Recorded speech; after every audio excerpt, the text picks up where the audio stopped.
You've probably heard the saying, history is written by the victors. We read about the kings, generals, and emperors whose names are carved on monuments. But that's only half the story. What about the figures history decided to forget? Scattered across time are warriors so pivotal. Their actions shape the world as we know it, but their names are lost to the wind. What if the fate of entire empires rested on the shoulders of heroes you've never even heard of? Today, we're telling the stories of 3 of these warriors. Their courage and sacrifice changed everything, from the windswept steppes of Central Asia to the powerful empires of West Africa and the bloody battlefields of England. These are the histories you weren't taught in school. Our first story kicks off in the 6th century BCE on the vast, unforgiving plains of Central Asia. This was the home of the Massagetæ, a fierce confederation of nomadic tribes led by a queen named Tomyris. At the time, the known world trembled before one man, Cyrus the Great, founder of the massive Achaemenid Persian Empire. Cyrus was a conqueror like no other, but now he had his eyes on Tomyris land. Always playing the long game, Cyrus first proposed marriage. It was a classic political move, a way to swallow her kingdom without a fight. But Tomyris saw right through it. She knew this was a play for her land, not her hand, and she refused. Spurned, Cyrus switched from diplomacy to his favorite tool, invasion. He marched his enormous army to the edge of Tomyris' territory and prepared to cross. Tomyris warned him to stay in his own kingdom and leave her people alone, but Cyrus, egged on by his advisors, saw an easy victory. He devised a cruel trap.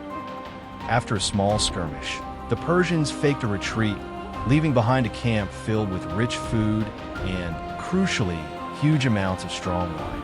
The Massagetæ, led by Tomyris' son, Spartopizes, walked right into it.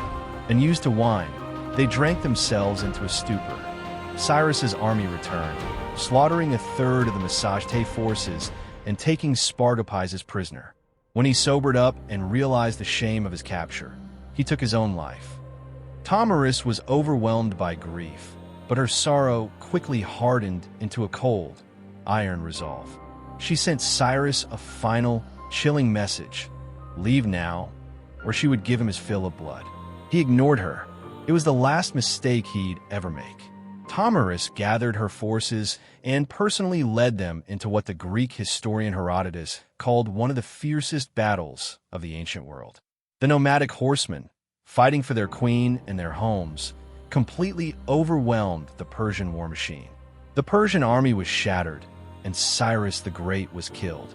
True to her vow, Tomyris had his body found, severed his head, and plunged it into a wineskin filled with human blood, declaring, "I warned you that I would quench your thirst for blood, and so I shall."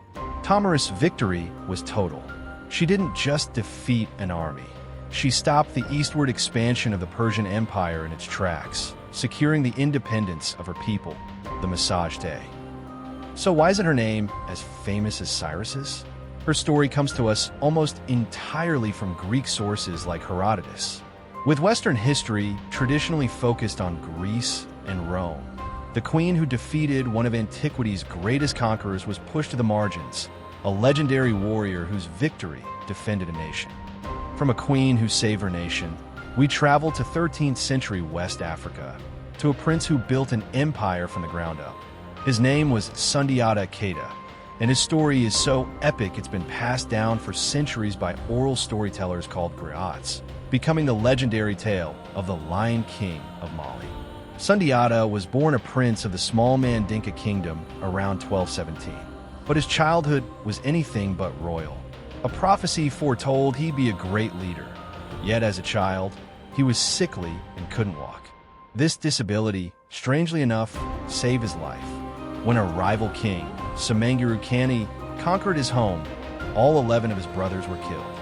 Sundiata alone was spared, seen as too weak to ever be a threat. Forced into exile with his mother, Sundiata didn't just survive, he thrived. Through sheer force of will, he overcame his disability, becoming a respected hunter and a feared warrior. All the while, his people suffered under the tyrannical king Semengiru. Finally, The Mandinka elders sought out their exiled prince, begging him to come home and free them. Sundiata returned, not as a boy, but as a brilliant military commander.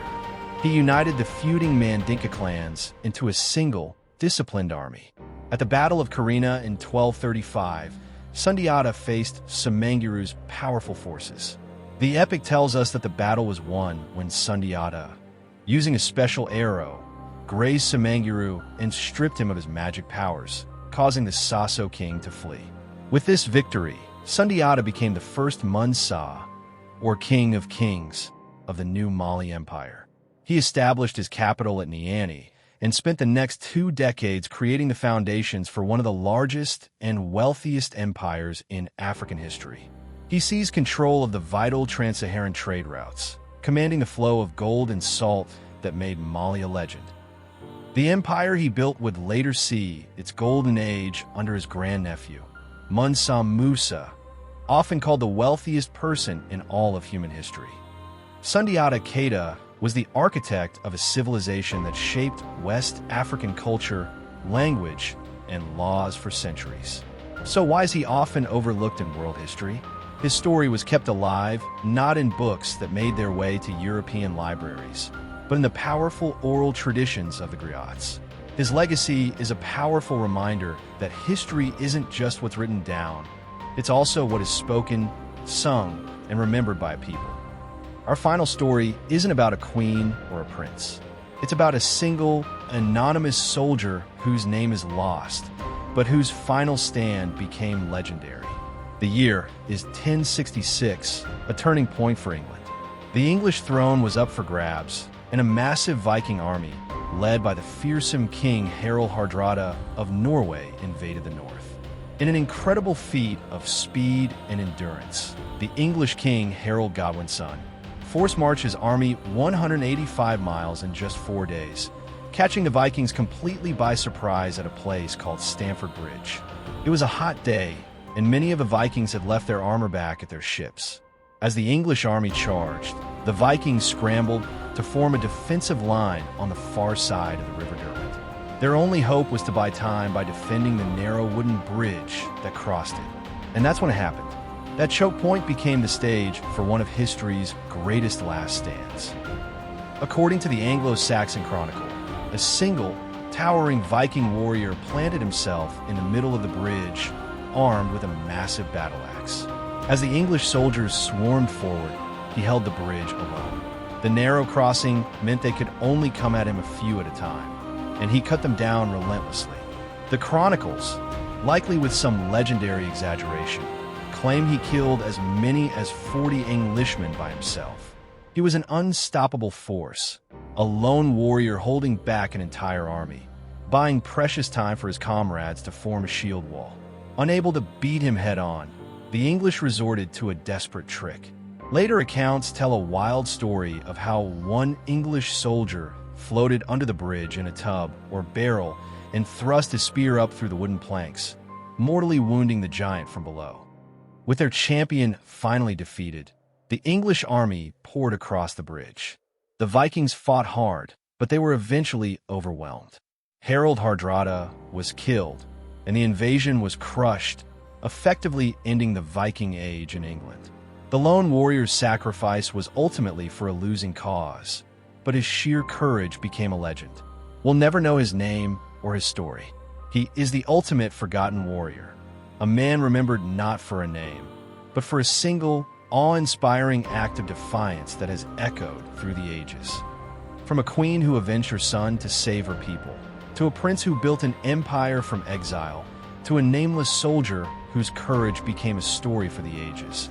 These figures may have been pushed to the footnotes of mainstream history, but their impact was undeniable. They're a powerful reminder that history is filled with unsung heroes, and that greatness can be found in the most unexpected corners of the past. If you think these stories deserve to be told, subscribe for more hidden histories like this video, and let us know in the comments, which of these forgotten warriors' stories surprised you the most?